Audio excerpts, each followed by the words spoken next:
Yo, what up, everybody? It's your boy Frenchiie. Welcome back to my channel. Today, I'll be teaching you guys how to soft reset your iPhone 12. This works on all iPhone 12 models. So the first thing you guys are going to want to do is push the volume button up, down, continue to hold the lock button. Hold the lock button until you see the Apple logo. Once you see the Apple logo, you can let go.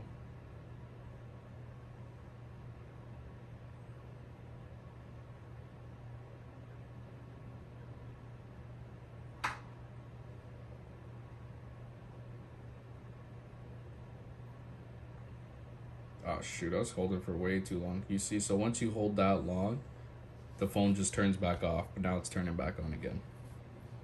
I didn't even follow my own step there. So yeah, just, let go. Make sure you let go.